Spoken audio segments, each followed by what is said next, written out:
చేరి వచ్చిన మీకు అందరికీ ప్రభు అయిన యేసుక్రీస్తు నామమున ప్రేమవందనాలు. దేవుని పరిశుద్ధ గ్రంథము నుండి నిర్గమాకాండము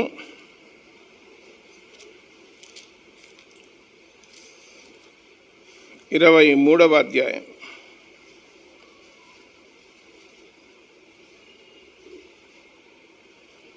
మొదటి నుంచి కొన్ని వచనాలు చదువుకుందాం.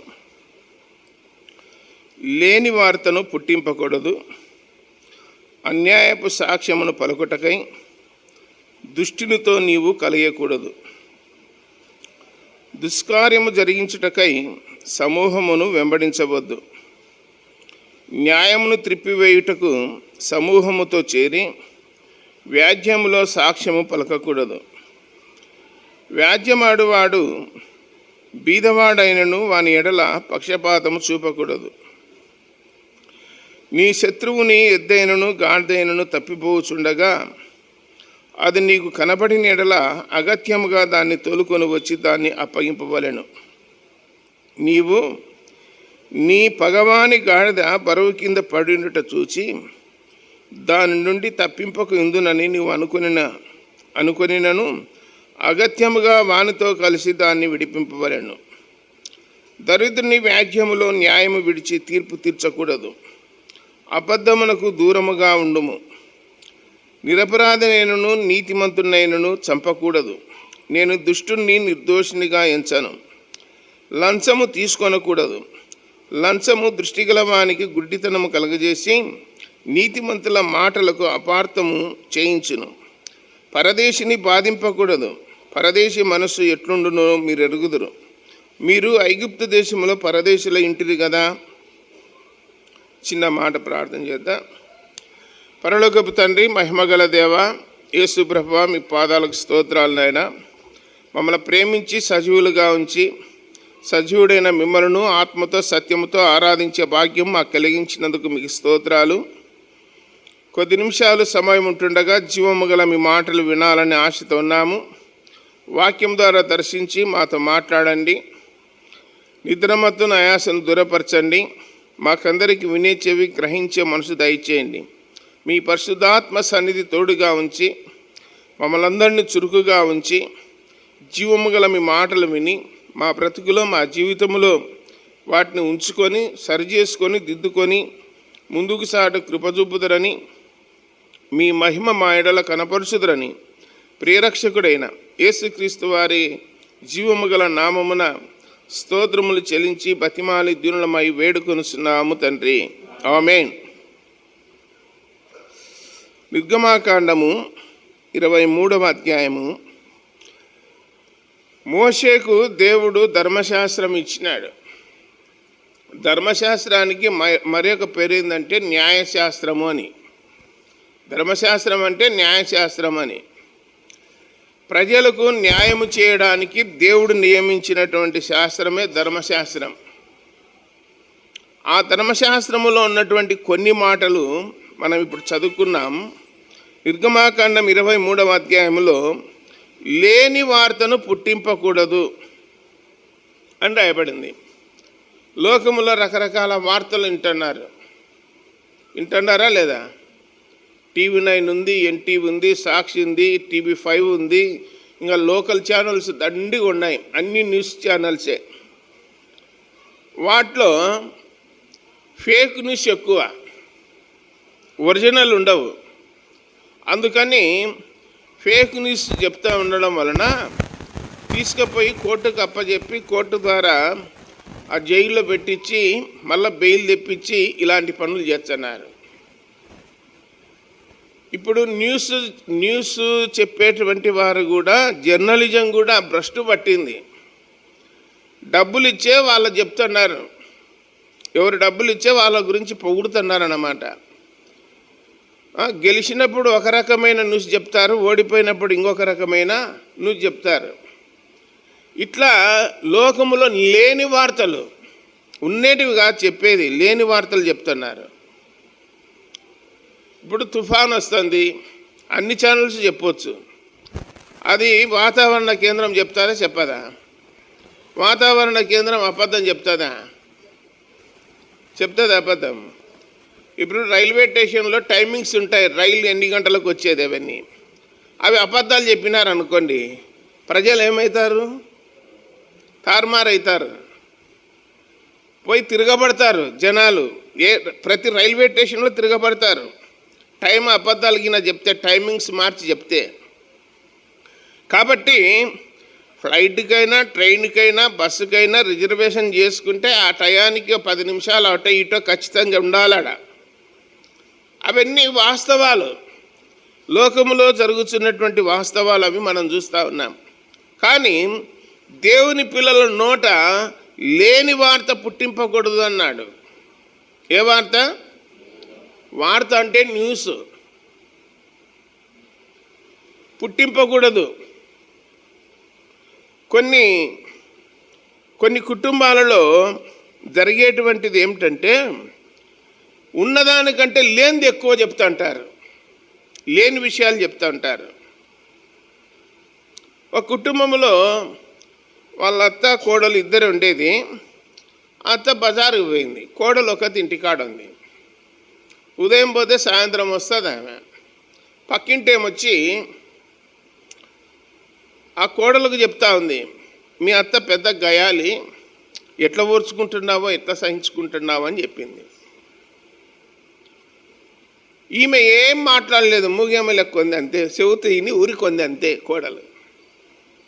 మళ్ళా సాయంకాలము ఆమె బజారుకు పోయి వచ్చినాక అదే ఆమె దగ్గరికి పోయి, అబ్బా మీ కోడలు ఎంత మాటలని తెలుసునా నిన్ను అని అంటే పిలిచి, ఏం మాట్లాడినా పక్కింటి ఏం చెప్పినావు? అబ్బా నేనేం మాట్లాడలేదన్నా కానీ నిన్నలే. అప్పటి నుంచి నరకం చూపిస్తూ ఉంది. ఎవరికి? కోడలకు. ఎవరు చూపిస్తున్నారు? దీనికి కారణం ఏంటి? దీనికి కారణం ఏంటి? పక్కింటేమో చెప్పిన మాటలు నమ్మి ఇంట్లో ఉన్న కోడలకు ఏం చూపిస్తుంది? నరకం చూపిస్తూ ఉంది. ఈమైతే అన్నము కూరలు బాగా చేసుకొని తింటుంది. ఆమెకు సపరేట్గా ఉప్పు కషం చేసి పెట్టింది, తినుపో అని. నేను తింటుండేదే, నీకేమైంది తిను అంటా ఉంది. అంట్లు తోముతా ఉంటే జిడ్డు నా ఇంటి నిండా తోమేది నేర్పినారా లేదా మీ తల్లిదండ్రులు అని ఇస్త్రీ పడేస్తూ ఉంది. ప్రతిదీ టార్చర్ చేస్తూ ఉంది. ఈ విధంగా లేని మాటలు వినడం వలన కుటుంబాల్లో ఏమొస్తుంది? అలజడి. ఇవి ప్రతి కుటుంబంలో జరిగే విషయాలే. సొంత కుమార్తె లెక్క చూసుకునే వాళ్ళు ఉన్నారు ఈ దినాల్లో, ఉన్నారా? అలా చూసుకుంటే ఆ కుటుంబాలు 3 పువ్వులు 6 కాయలుగా వర్ధిల్లుతాయి. తెలుసా మీకు? అలా ఉండాలి. తర్వాత ఏమంటున్నా అంటే, అన్యాయపు సాక్ష్యమును పలుకుటకై దుష్టునితో నీవు కలియకూడదు అని రాయబడింది. దుష్టుడు అంటే సాతానుడు అని, దుష్టుడు అంటే కీడు అని. కీడు చేయడానికి మనము వాళ్ళతో పొత్తు చేసుకోకూడదు, సాంగత్యం చేయకూడదు, స్నేహము కానీ సహవాసం కానీ చేయకూడదు. ఏది చేయడానికి? కీడు చేయడానికి. ఆహాబు అనేటువంటి రాజు ఉన్నాడు. రాజుల మొదటి గ్రంథం 17వ అధ్యాయంలో ఆహాబు ఎంటర్ అవుతాడు. 17వ అధ్యాయంలో వస్తాడు. ఆయన దేవునికి విరోధమైన కార్యాలు చేస్తూ ఉన్నాడు. 21వ అధ్యాయంలో, రాజుల మొదటి గ్రంథం 21వ అధ్యాయంలో నాబోతు అనేటువంటి ఒక సజ్జనుడు ఉన్నాడు, ఒక మంచివాడు ఉన్నాడు. మంచివానికి ఒకే ఒక ఎకర భూమి ఉంది, ద్రాక్ష తోట.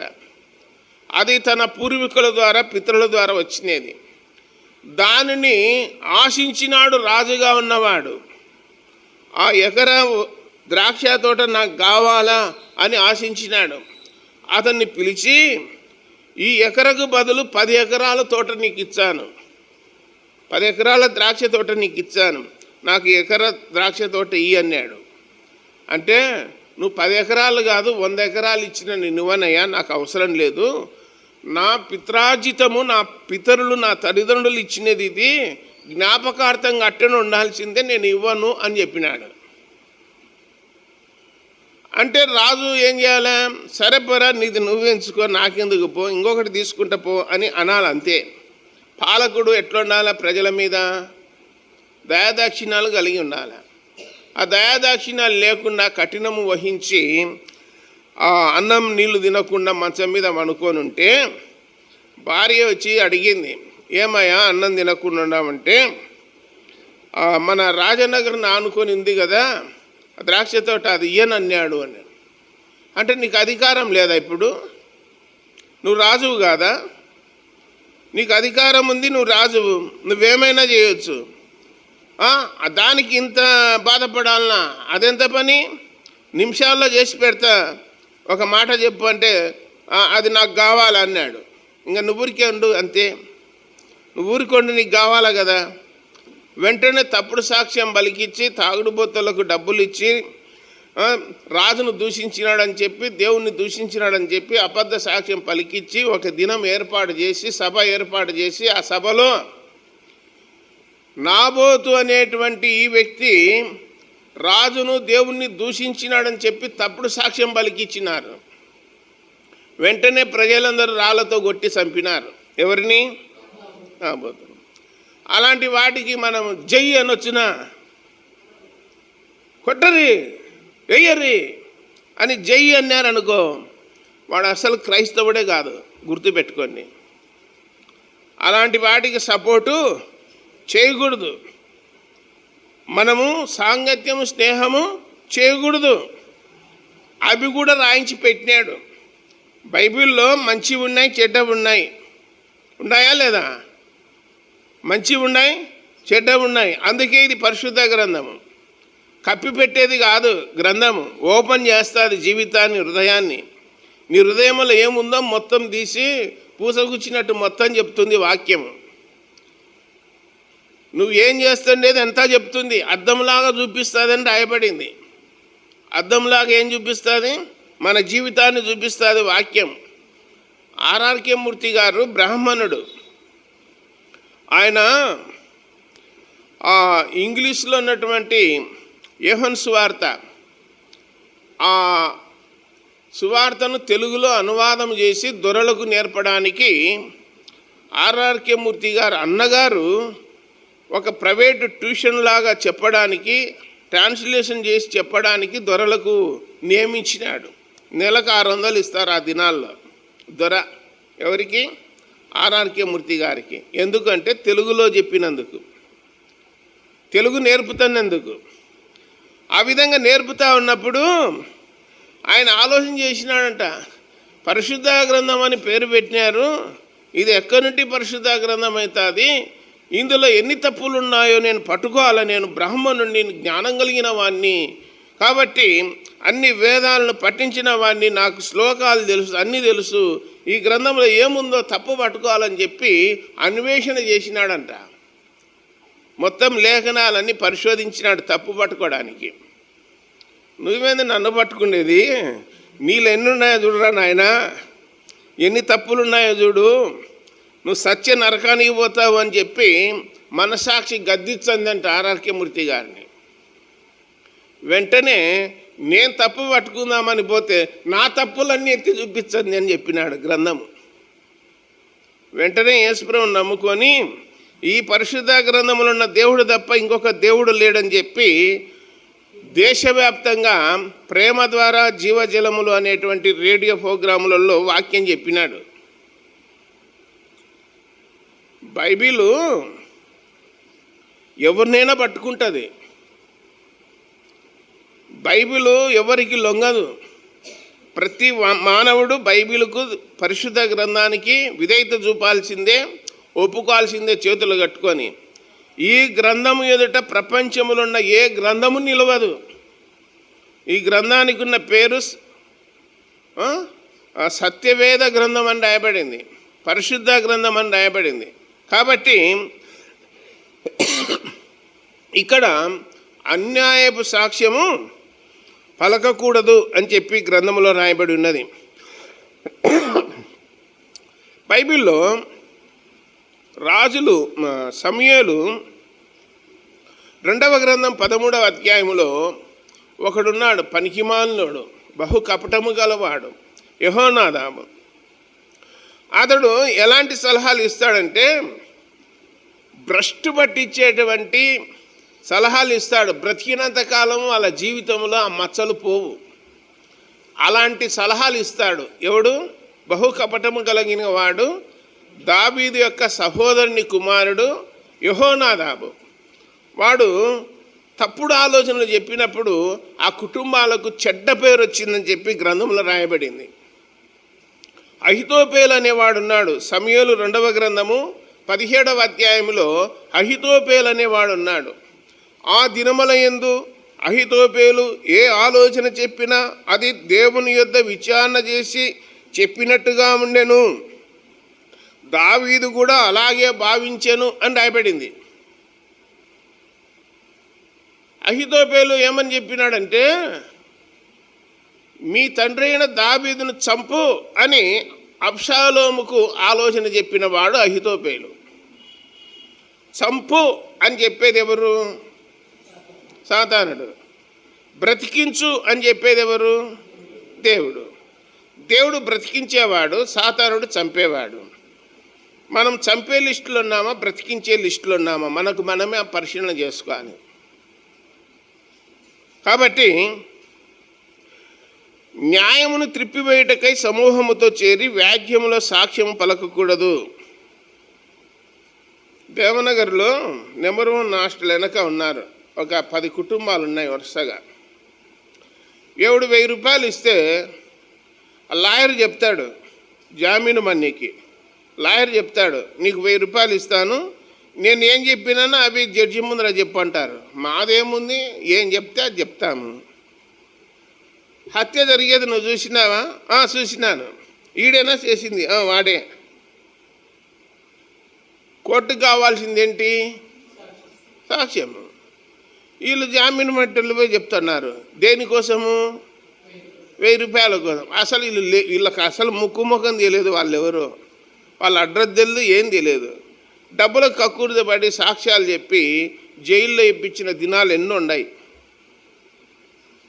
బెయిల్ కావాలంటే తప్పుడు సాక్ష్యం పలికేటోళ్ళు దండిగా ఉన్నారు.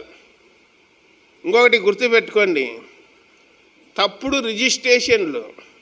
మీ ఇండ్లు కానీ, మీ స్థలం కానీ, పొలం కానీ రిజిస్ట్రేషన్ చేయించుకోవాలంటే ఉండూరులో వాళ్ళని దోలుకుపోయి సాక్ష్యం పెట్టియాల్సిన అవసరం లేదు. ఆ రాసేటోళ్ళే పెట్టుకున్నారు పక్కన.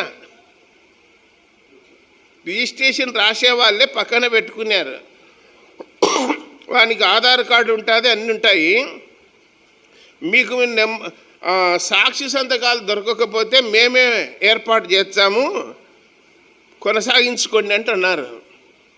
అయితే ఒక్కొక్కళ్ళకి 500 ఇవ్వాలి. సాక్షి సంతకం పెట్టడానికి ఏమి ఇవ్వాలి? 500 ఇవ్వాలి. మీకోసం వెయిట్ చేయొద్దు, రిజిస్ట్రేషన్ వెళ్దాక ఆడ చూపెట్టుకొని. అందుకు అవి కూడా ఏర్పాటు చేసి పెట్టినారు. అంటే వీళ్ళకి తెలుసిన ఈ రిజిస్ట్రేషన్ చేసుకునేటోడు అమ్మేటోనికి కొనేటోనికి వీడు తెలుసిన తెలియకపోయినా సాక్ష్యం అంటే ఏంది? సాక్షి అంటే ఏంది? కళ్ళతో చూసిన వాడు చెప్పేదే సాక్ష్యము. నీకు తెలిసి నీ ఎదుట జరిగింటే అది సాక్ష్యము. సాక్ష్యం తెలియకపోయినా కానీ నేను చూసిన అన్నట్టు చెప్తే దాన్ని ఏమంటారు? అది సత్యమా అబద్ధమా? అబద్ధం. అబద్ధానికి జనకుడు ఎవరు? సాతానుడు. బైబిల్లో ఉందే లేదా అబద్ధానికి జనకుడని? ఎవరు అబద్ధానికి జనకుడు? సాతానుడు. యోహాను సువార్త 8:44లో ఆ మాట రాయబడింది. కాబట్టి 4వ వచనం, నీ శత్రువుని ఎద్దైనను గాడిదైనను తప్పిపోవచ్చుండగా అది నీకు కనబడినలా ఆగత్యంగా దాన్ని తోలుకొని వానికి అప్పగింపవలెను. వింటున్నారా మీరు? ఎందుకు ఈ వాక్యం చెప్తున్నానంటే, మందిరానికి వచ్చి ఏండ్ల కొద్దీ వాక్యం వింటున్నా కానీ మన జీవితాలలో 1 ఇంచన్న మార్పు వచ్చిందంటే 1 ఇంచి కూడా రాలే. లోకములోని ఏం పనులు చేస్తున్నారో మందిరానికి వచ్చి వాక్యం వినేవాళ్ళు కూడా అదే పనులు చేస్తున్నారు. వాళ్ళు లోకంలోనే ఒకటే, మన మందిరంలోనే ఒకటే, రెండు ఒకటే. ఏమన్నా తేడా ఉందంటే, మార్పు ఉందంటే మార్పు రాలే. ఇక్కడ రాయబడిన వాక్యం ఏంది? నీ శత్రువు యొక్క ఎద్దు కానీ గాడిద కానీ ఏదైనా గుంటలో పడిపోతే నువ్వేం చేయాలా? ఏం చేయాలా? అబ్బా వాడు నాకు శత్రువు, దేవుడు ఎంత మంచి పని చేసినాడు, వాని ఎద్దును గుంతలేసినాడు, లేదా వాని గాడిదను గుంతలేసినాడు, మంచి పని అయిందని చెప్పి సంబరంగా సంకలు కొట్టుకుంటావా వాళ్ళ? ఏం చేయాలి నువ్వు? అయ్యో పాపం ఎవరిదైతేనేమి దాని ప్రాణమే కదా అని గడ్డకేయాల్సింది పోయి వానికి పోయన్నా చెప్పాలా, ఒరే నాయన నీది ఎద్దు గాడిద ఏదో గుంతలో పడిందిరా నాయన అని చెప్తే వాడన్న వచ్చి మందిని తోలుకొచ్చుకొని దాన్ని ఎట్టున్న గడ్డకేసుకుంటాడు. ఆ చెప్పడం కూడా బర్రవైపోతే ఏమనాలా? చెప్పడానికి ఏమన్నా పెట్టుబడి పెట్టాలన్నా ఖర్చు అవుతుందా? నోట చెప్తే అయ్యా నీ గాడిద గుంతలో పడింది, ఎద్దు గుంతలో పడింది, గడ్డకేసుకోపని చెప్పడం కూడా పెద్ద ఖర్చు అవుతుందా? దాని అర్థం ఏంటంటే లోకములో మనుషులు చాలామంది, మొన్న శుక్రవారం చూసిన, కావాల్సి ఇన్నే కొడుతున్నారు, ఎగురుతున్నారు. ఎగరరి పాతాళంలో ఎగిరేది ఉండదు, దుంకేది ఉండదు, ఏముండదు. మీ ఇష్టం వచ్చినట్టు ఎగరర్రి, చల్లుకొర్రి, పూసుకొర్రి, ఏమి ఇబ్బంది ఏం లేదు. మేము చెప్పేది చెప్తాము, సత్యాన్ని చెప్తాము. నమ్మితే బాగుపడతారు, నమ్మకపోతే అగసాట్లు పడతారు. ఈడ కాదు పడేది, ఈడ కాదు, ఈ లోకం విడిచినాక తెలుస్తుంది అసలు సంగతి. అరే మన ఊర్లోనే రోడ్డు మీద ఉండే కదరా చర్చి, రోజు చెప్తుండ్రి వాక్యము, వినకుండా ఎంత పని చేసుకున్నాము, లోకాన్ని నమ్ముకొని, లోకములు ఉన్న వాటిని నమ్ముకొని ఎంత పని చేసుకున్నాము. ఇప్పుడు ఈ పాతాళములో యాతన పడుతున్నామే, వేదన పడుతున్నామే. మనల్ని ఎవడు ఇడిపిస్తాడు, ఎవడు చల్లుతాడు మనకు, ఇప్పుడు ఎవడు తెచ్చిచ్చాడు నీళ్ళు మనకు అనేది ఆడ వ్యాకుల పడితే ఎవడు సాయం చేయడు. ఎక్కడ? పాతాళంలో. ఆడ ఎవడు పలికేవాడు కూడా లేడు, దిక్కు దివానం లేదు పాతాళంలో. భూమి మీద నన్ను ఎవడన్నా అయ్యా అయ్యా అంటే ఎవడన్నా 10 మందిలో ఒకడన్నా సాయం చేస్తాడేమో, ఆడ ఎవడు సహాయం చేయడు. కాబట్టి వ్యర్థమైన వాటి కోసం ఖర్చు పెట్టుకొని ఇష్టానుసారంగా చేస్తే దానికి కూడా జీవము గల దేవుని దగ్గర ఏం చెప్పాలా? లెక్క చెప్పాలా. మేము ఎగిరినాము, చల్లుకున్నాము, దుంకినాము, కడుక్కున్నాము అంటే అవన్నీ చెల్లవు దేవుని దగ్గర. దానికి కూడా ఏం చెప్పాలా? జీవము గల దేవుని దగ్గర లెక్క చెప్పాలా. ఒకరిని అడిగిన ఎంత అయిందిరా అంటే 5,000 అంటుంది. అంటే ఏం తెచ్చాది 5,000కు? 15,000 అది ఏమనుకున్నావు అంటున్నాడు. 3 రోజు తీసుకుపోయి దాంట్లో పొర్ర కేసుకినాల్లో నీళ్ళ మడి కొట్టుకపోతుంది. ఎవరికన్నా ఒక 200 మందికి అన్నం పెడితే పుణ్యం రాదు ఆకలి కొని వాళ్ళకు. 15,000 కొట్టి దాంట్లో వచ్చి నీకేం వచ్చింది? ఏమన్నా వచ్చిందా? ఏమి లేదు, వ్యర్థం. అందుకే అపొస్తలుల కార్యములు 14వ అధ్యాయములు అన్నాడు, ఈ వ్యర్థమైన వాటిని విడిచిపెట్టి జీవము గల దేవుని వైపు తిరగవలనని మేము మీకు సువార్తను ప్రకటించుచున్నాము అని రాయబడింది. సిలువ వేయబడిన యేసుక్రీస్తును మీ మధ్య ప్రకటిస్తున్నామని రాయబడింది. గాడిద కానీ, గొర్రె కానీ, ఎద్దు కానీ గుంటలో పడినప్పుడు నువ్వేం చేయాలా? ఏం చేయాలా? నీకు కనబడితే ఏం చేయాలా? సహాయం చేయాలి, మాట సహాయం అన్నా చేయాలి. ఈ వాక్యాన్ని బట్టే లూకా సువార్త 10వ అధ్యాయం 30వ వచనములో ఒక మనుషుడు యెరూషలేములో నుండి యెరికో పట్టణానికి ఏమైతున్నాడు? దిగిపోతున్నాడా, ఎక్కిపోతున్నాడా? దిగిపోతున్నాడు. దిగిపోతా ఉన్నాడు. దుష్టులను దేవుని మరచు జనులందరూ పాతాళానికి దిగిపోతారు. దిగిపోయేటోళ్ళు వేరు, ఎక్కిపోయేటోళ్ళు వేరు. సీమలు చూసినారు ఎప్పుడన్నా? సీమలు గోడకు పోతూ ఉంటాయి, చూసినారా? పోయేటి పోతుంటాయి, వచ్చేటి వచ్చుంటాయి. ఒకసారన్నా సీమలకు యాక్సిడెంట్ అయిందా? ఎప్పుడు కాదు. ఎంత జ్ఞానం కలిగినట్టువో చూడు. సీమలు ఎదురెదురే పడుతుంటాయి, ఎదురెదురే పోతుంటాయి. ఇట్లొచ్చేటి ఇట్లొచ్చుంటాయి, అట్లా పోయేటి అట్లా పోతుంటాయి. సిరివెల్లం మెట్టమైన 4 లైన్ రోడ్ వేసి మధ్యన డివైడర్ వేసి చెట్లు వేసి పెట్టినా కానీ ఏం జరుగుతున్నాయి? యాక్సిడెంట్లు జరుగుతున్నాయి. మరి సీమలకు ఏం జరగడంలే. ఎక్కిపోయేటివి వేరు, దిగిపోయేటివి వేరు. దేవదూతలు మనిషి కుమారుని భుజముల మీద ఎక్కుచూ దిగుచూ ఉన్నారు. ఎక్కడము అంటే ప్రజలు చేసిన ప్రార్థనలు తీసుకొని పోవడం పరలోకానికి. దిగడం అంటే ప్రార్థనలకు జవాబు తీసుకొని రావడం. ప్రార్థనలకు జవాబు తీసుకొని రావడం, దిగేవాళ్ళు. ప్రార్థనలు తీసుకొని పోయేవాళ్ళు, ఎక్కిపోయేవాళ్ళు. జవాబు తీసుకొని వచ్చేవాళ్ళు, దిగి వచ్చేవాళ్ళు. ఆ జవాబు తీసుకొని వచ్చేవాళ్ళు దేవదూతలు. ప్రార్థనలు కొనిపోబడేటువంటి వాళ్ళు కూడా దేవదూతలు అని చెప్పి గ్రంథంలో రాయబడింది. కాబట్టి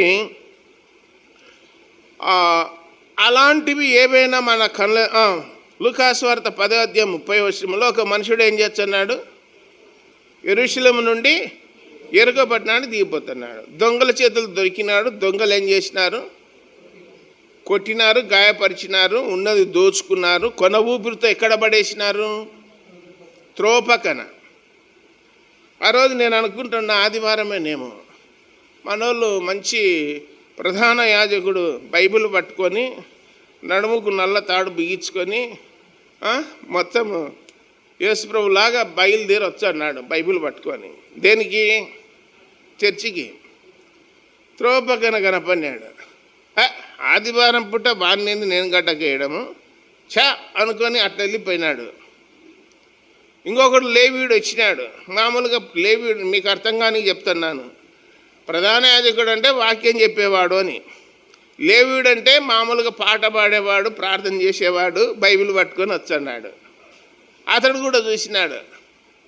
ఈరోజే ఉన్నాడు, ఇడు ఉండండి, ఏం సహాయం చేయాల్సిన అవసరం లేదు అని ఇద్దరు యాజకుడు లేవీయుడు ఏం చేసినారు? పక్కకి వెళ్ళిపోయినారు. అట్లా చూసి చూడనట్లు అట్లా పోయినారు. కానీ ఒక సమరయుడు అన్యుడు ఏం చేసినాడు? వాని గాయములు చూసి కొన ఊపిరితో ఉన్నాడని చెప్పి తాను తెచ్చుకున్నటువంటి నీళ్ళ బాటలు ఆ కొన ఊపిరితున్న మనుషునికి నీళ్లు దాపి ముఖం మీద చల్లి తన దగ్గర ఉన్నటువంటి ఆ మందు గాయాలకు పూసి గాడిద మీద కూర్చోబెట్టుకొని పూటకుల వాని ఇంటికి తీసుకొని పోయి వానికి 2 దేనారాలు ఇచ్చి, ఇంకా ఏమైనా ఖర్చు అయితే నాకు చెప్పు, నేను చెల్లిస్తా, నీకు ఈయన్ని బాగు చేయి అని చెప్పినాడు. ఎవడయ్యా ఈ ముగ్గురిలో ఎవరు పొరుగువాడు అన్నాడు యేసుప్రభు. ఈ ముగ్గురిలో ఎవరు పొరుగువాడు? సమరయుడు. మరి యాజకుడు లేవీయుడు ఏమైనారు? అవుట్ అనుకుంటున్నారు. రీసెర్చ్ చేసినారు. ఎక్కువ పాతాళములు ఎవరున్నారంటే వాక్యం చెప్పేటోళ్ళు ఉన్నారంట. పాతాళములు ఎవరున్నారు? మొత్తం పాస్టర్స్ ఏనంటాడు ఉండేది పాతాళంలో. ఎందుకున్నారు పాతాళములు అంటే చూసి చూడనట్టు, పట్టి పట్టనట్టు పక్కకి వెళ్ళిపోతున్నారు. చెప్పడం వేరు, దాన్ని పాటించడము వేరు. కాబట్టి దేవుని వాక్యములు చూస్తున్నాము. ఆ జాలి పడిన వాడే పొరుగువాడు అన్నాడు.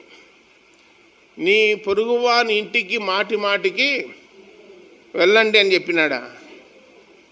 నీ పొరుగువాంది ఏది ఆశించకూడదు అన్నాడు. గ్రంథంలో చూస్తూ ఉన్నాం, సామెతలలో.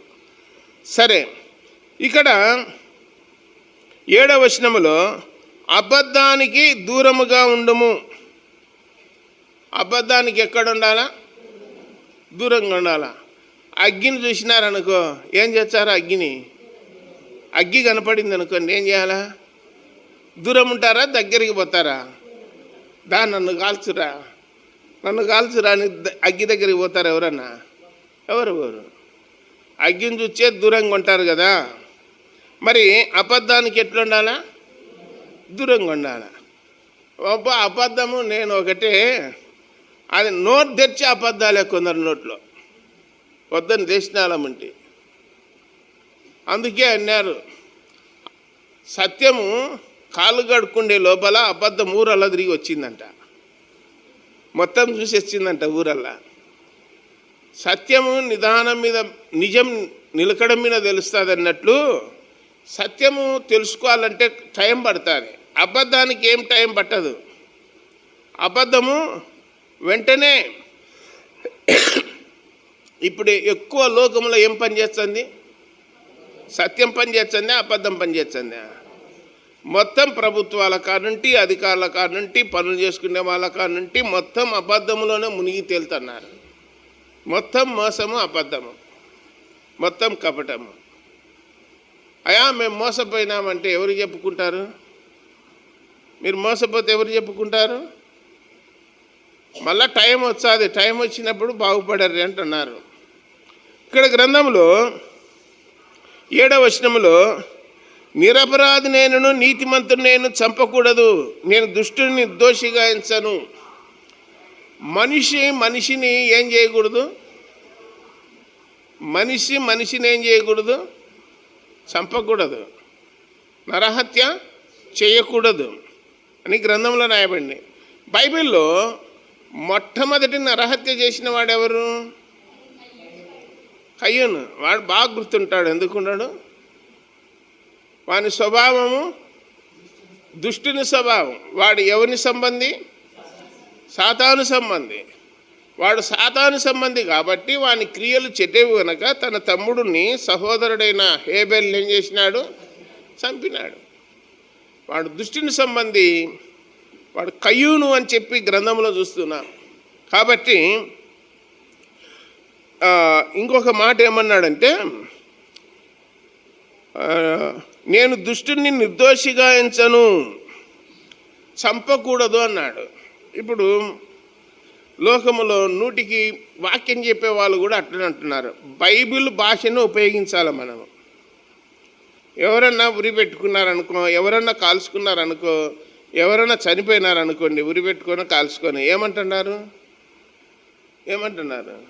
ప్రాణహత్య అంటున్నారా? ఆత్మహత్య అంటున్నారా? లోకములో ఆత్మహత్య అంటున్నారు.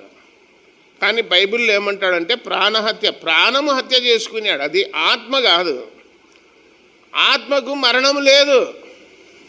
ఏం లేదు? ఆత్మకు మరణం లేదు. ఆత్మ నిరంతరము జీవించాలి. ఆత్మ నిరంతరము జీవించాలని చెప్పి గ్రంథంలో రాయబడింది. కాబట్టి చనిపోయింది ఏంటంటే శరీరమే. చనిపోయింది ఏంటి? శరీరము. ఆత్మ ఎక్కడికి పోయింది? ప్రసంగి గ్రంథం 12వ అధ్యాయంలో 4-5 వచనాల్లో రాయబడింది. మన్నైనది మునుపటి వల్లే మన్నైపోవును, ఆత్మ దాన్ని దయచేసిన దేవుని యొద్దకు చేరునని రాయబడింది.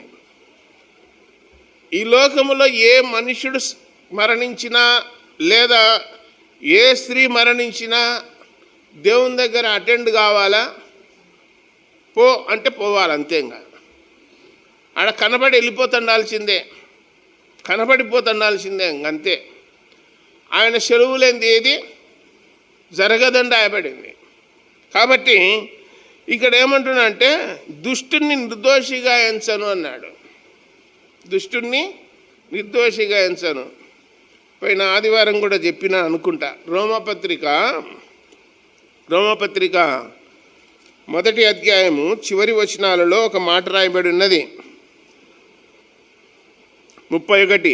మాట తప్పువారు, అనురాగరహితులు, నిర్దయులు, ఇట్టి కార్యములు అభ్యసించువారు, మరణమును తగిన వారను దేవుని న్యాయ విధిని వారు బాగా ఎరిగిండియు వాటిని చేయుచున్నారు. ఇది మాత్రమే కాక వాటిని అభ్యసించు వారితో సంతోషముగా సమ్మతించుచున్నారు. కొరింథీ పత్రిక 15:31లో దుష్ట సాంగత్యము మంచి నడవడిని చెరుపునని రాయబడింది. దుష్టునితో సాంగత్యం చేస్తే, స్నేహం చేస్తే దుష్టుడు ఏం చేస్తాడు? చెడగొడతాడు. సజ్జనునితో అంటే మంచివాడితో స్నేహం చేస్తే మంచివాడు ఏం చేస్తాడు? మేలు చేస్తాడు, మంచి సలహాలు ఇస్తాడు మంచివాడు. చెడ్డవాడు చెడ్డ సలహాలు ఇచ్చాడు, మంచివాడు మంచి సలహాలు ఇస్తాడు. మంచివాడెవరు భూమి మీద? యేసుప్రభు ఒక్కడే. మంచి బోధకుడెవరు? యేసుప్రభు ఒక్కడే. సద్బోధకుడా అన్నాడు ఒక యవనస్తుడు వచ్చి. మంచివాడు దేవుడు ఒక్కడే అని చెప్పి యేసుప్రభు చెప్పినాడు. కాబట్టి ఇక్కడ దేవుని వాక్యంలో చూస్తున్నాము, లంచము తీసుకొనకూడదు. ఏం తీసుకోకూడదు?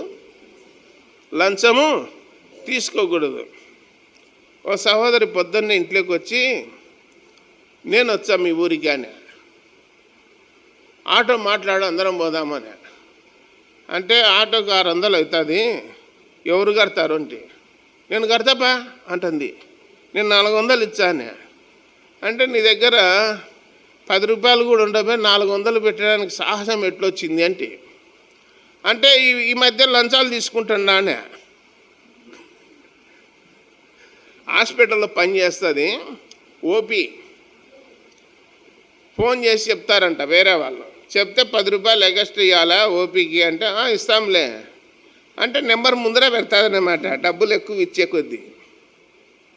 టోకెన్ సిస్టమ్ ఉంటుంది కదా హాస్పిటల్లో, ఫోన్ చేసి చెప్తే టోకెన్ తీసి పెడతారు. మనం పోతానే పోదురా అక్కడ కూర్చోబెట్టేది ఆలస్యం కూడా ఉండదు. ఇంకా వెంటనే మన నెంబర్ ఎక్కడికి వచ్చేది, ముందుకు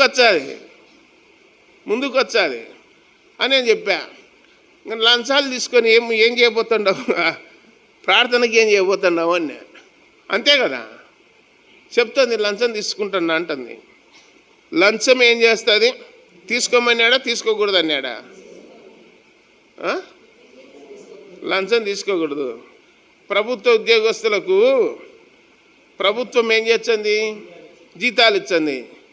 జీతాలు ఇవ్వకపోతే లంచాలు తీసుకోవాలన్నా. జీతాలు ఖచ్చితంగా ఇచ్చారు కదా, అది సరిపోలేదా? మా స్నేహితుడు ఒక వ్యక్తి ఒక 2 సంవత్సరాలకే 3 కోట్లు సంపాదించినాడు. ఎన్ని కోట్లు? 3 కోట్లు సంపాదించినాడు. ఏసీబీ వాళ్ళకు దొరికినాడు, సంవత్సరం పొన్న సస్పెండ్ అయినాడు. 2 సార్లు వచ్చినాడు నా దగ్గరికి. పోయొద్దాంపా కడపకు, కలిసి వద్దాంపా అని. ఏం లేదు స్వామి, నువ్వు చేసిన తప్పు దేవుని దగ్గర ఒప్పుకో. దేవుడు దయదలిచే మరలా నీ ఉద్యోగం మరలా నీకు ఇప్పిస్తాడు. దేవుని మీద ఆధారపడి అంతే అని చెప్పిన. సరే అని చెప్పి దేవుని మీద ఆధారపడినాడు. మరలా ఉద్యోగం వచ్చింది. ఇప్పుడు పెదకమ్మరులో చేస్తున్నాడు. ఈ మన ఊరికే వేయించుకుంటాను అన్నాడు. ఇక్కడ రాజకీయ నాయకులు అడ్డు తగిలింటే మళ్ళీ అదే ఊర్లో ఉన్నాడు. ఈడ అడ్డు పన్నారంట మనోళ్ళు, వద్దని. మాకు తెలిసిన వాళ్ళు కావాలని వేయించుకున్నారంట. అంటే ఇది కూడా ఉందా లేదా లోకంలో?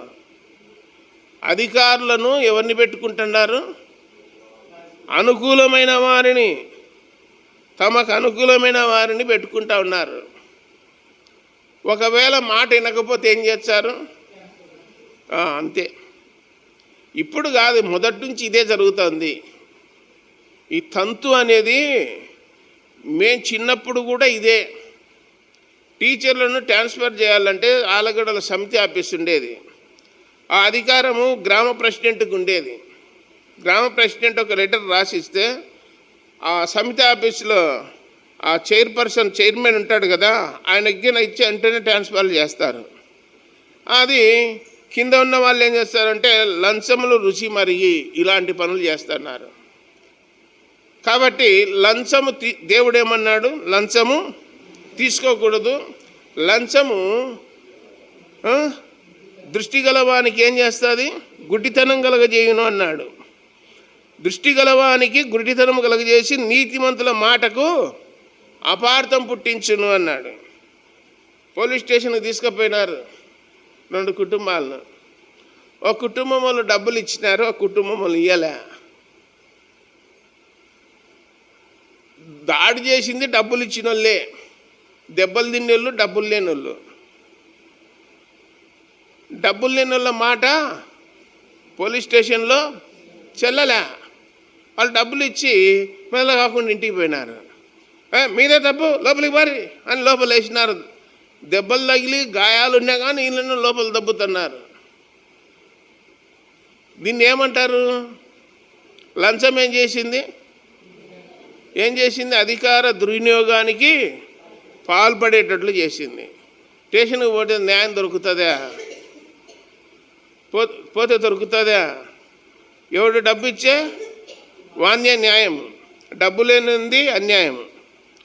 ఇది న్యాయమైన కానీ న్యాయం అన్యాయముగా మార్చగలిగినటువంటి శక్తి దేనికి ఉంది? డబ్బుకుంది. ప్రతి ఒక్కడు డబ్బుకు దాసోహమైనాడు. కాబట్టి లంచం ఏం చేస్తుంది? గుడితనము ఇవి దేవునికి ఇష్టమైనవే కాదు. తర్వాత 9వ వచనం, పరదేశిని బాధింపకూడదు. పరదేశి మనిషి ఎట్లుండునో మీరు ఎరుగుదురు. మీరు ఐగుప్తు దేశములో పరదేశులై ఉంటిరి. పరదేశులు అంటే ఏమని? ఎవరన్నా చనిపోయినప్పుడు పాట పాడుతున్నారు చూడు, పరదేశులము ప్రియులారా పురమిది కాదు ఇప్పుడు అని. పరదేశులము అంటే ఏమని?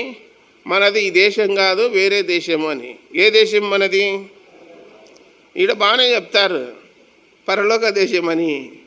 ఆ టైం వచ్చినప్పుడు ఎంత భయమో తెలిసినా, ఆ పాట చెవులకు వినపడింది అనుకో, పరదేశులము ప్రియులారా అని. ఒక రోజన్నా మంగళవారము బేస్తారము మీడి దినాల్లో పరదేశులమని మైకులో వాడుకుందాం అనుకున్నా. అబ్బా ఎవరో పోయినారు నాయన, ఎవరో పోయినారు, పాట పాడుకుంటున్నారంట. ఆ పాట ఎప్పుడు పాడుకుంటాము? ఎవరైనా చనిపోయినప్పుడే. మిగతా దినాల్లో సంబరంగా పాడుకుంటాము ఆ పాటను. ఈ జీవితం విలువైనది అని చెప్పి ఒక పాట వస్తుంది వీడియోలలో. వచ్చిన ఆ పాట వచ్చానే బంద్ చేస్తున్నాడు, ఆ పాట వచ్చానే బంద్ చేస్తున్నాడు. ఎందుకు? అంతా మరణం మీదేనంది ఆ పాట, అంతా మరణం మీదేనంది, చనిపోయిన వాని గురించి రాయబడింది. కాబట్టి ఆ పాటలంటే మనుషులకు భలే భయము, ఆ పాటలంటే భయము. కానీ ఏదో ఒక రోజు ఆ పాట నీ జీవితంలో నెరవేరుతుందా? నెరవేరదా? ప్రతి ఒక్కరికి నెరవేరాల్సిందే ఆ పాట. ఆ పాట అబద్ధమైంది కాదు, ఆ పాటే సత్యమైంది, అదే అక్షర సత్యం, అది ఖచ్చితంగా జరుగుతుంది. కాబట్టి పరదేశీ అంటే సింపుల్గా చెప్పాలంటే వేరే గ్రామానికి సంబంధించిన వారు అని. లోకల్ నాన్ లోకల్ అంటుంటారు. దాని అర్థమైంది, మేము సొంత వాళ్ళమయ్యా, మా సొంత ఊరు, ఈ ఊరు నాకు ఏ ఊరు ఇది? నాకు సొంత ఊరే, ఎప్పుడున్నా కానీ సొంత ఊరే. సొంత ఊరు మీద అభిమానం ఉండాలన్నా వద్దా? ఉండాలా? సొంత ఊరు బాగుపడాలని కోరుకుంటారా? కోరుకోరా? కోరుకుంటారు. యేసుప్రభు కూడా ఆయన పెరిగింది ఎక్కడ?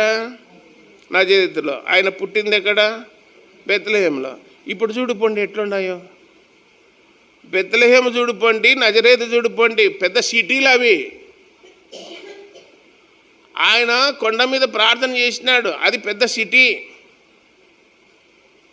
లాజరును బ్రతికిచ్చినాడు, ఏ ఊరు? లాజరును బ్రతికిచ్చింది బేతనియా, అది పెద్ద సిటీ. దేవుడు నడిచినటువంటి ఆ ప్రాంతాలన్నీ కూడా పెద్ద పెద్ద సిటీలుగా ఉన్నాయి, పేరుగాంచిన ప్రదేశాలుగా ఉన్నాయి. ఎవరు నడిచిన ప్రదేశాలు? యేసుప్రభు నడిచినట్టు. మనం ఎక్కడన్నా అడుగు పెట్టినామనుకో అంతేంగా. బైబిల్ అన్నాడు, నీవు అడుగుపెట్టు ప్రతి స్థలం నేను నీకు ఇస్తానన్నాడు. యాకోబుతో అన్నాడు, అబ్రహాముతో అన్నాడు ఆ మాటలు. అబ్రహాముతో అన్నాడు, నువ్వు అడుగుపెట్టు ప్రతి స్థలం నీకు, నువ్వు ఎంత దూరం ప్రయాణం చేస్తే అంత దూరం నీదే అన్నాడు. ఇలా ఇచ్చేవాళ్ళు ఉన్నారా భూమి మీద? మనకు ఎవరన్నా ఇస్తారు ఎట్లా? నువ్వు ఎంత దూరం పోతే అంత దూరం నీకే అని ఎవరన్నా ఇస్తారు అట్లా? ఆయన దేవుడు కనుక అబ్రహాముతో చెప్పినాడు. సొలొమోను అన్నాడు, సొలొమోనుతో దావీదు చెప్తున్నాడు, నీ దేవుడైన యెహోవా గ్రంథమును బాగా చదువుకొని ఆయన కట్టడలను ఆజ్ఞలను అనుసరించినట్లయితే నువ్వు ఏ స్థలమందు ఉండినను ఎక్కడ ఉండినను నీ దేవుడైన యెహోవా నీకు తోడుగా ఉండి నీ ఆలోచనలు ఏం చేస్తాడు? సఫలం చేస్తాడని రాయబడింది. కాబట్టి వేరే ఇప్పుడు నేను మందిరం పైకి ఎక్కిన వాటర్ ట్యాంక్ క్లీన్ చేయడానికి మొన్న శుక్రవారం రోజు పైకి ఎక్కి క్లీన్ చేసిన. దాంట్లో 2 కేజీల మేని పొడి ఉంది అంతా. ఏం పొడి అంటే బోర్ వాటర్లో ఉప్పు నీళ్ళేమో కొంచెము అదంతా పేరకపోయింది అన్నమాట. కడిగినాక ఇట్లా చూచి ఊరికెళ్ళి ఇట్లా పైనుంటి చూచే ఈ కాలనీ కంటే ఈ కాలనీ 10 అంతలు బాగుంది. సిగ్గు తెచ్చుకోవాలని చెప్తున్నా నేను. ఈ కాలనీ కంటే ఈ కాలనీ 10 అంతలు బాగుంది. ఈ కాలనీని ఎట్లున్నారంటే ఒకడు పైకి ఎక్కిపోతే ఇంకొకటి కిందికి గుంజుతుంటాడు, అట్లా తయారైనారన్నమాట. ఇట్లా తయారైనంత కాలము ఏ స్థితిలో ఉన్నారో అదే స్థితిలో ఉంటారు. పోయేంత వరకు, లోకం విడిచిపోయేంత వరకు అదే స్థితిలో ఉంటారు. అటు సైడు చూస్తే బ్రహ్మాండంగా. ఒకప్పుడు ఏమి లేవు, నేను చిన్నప్పటి నుండి చూసిన ఏమి లేవు ఒకప్పుడు ఆ ఏరియా మొత్తము. ఇప్పుడు చూస్తే టౌన్ లాగా ఉంది, టౌన్ లాగా ఉంది. పై మీరు కూడా, నేను చెప్పేది అబద్ధం కాదు, పైకి ఎక్కి ఒకసారి చూడర్రి.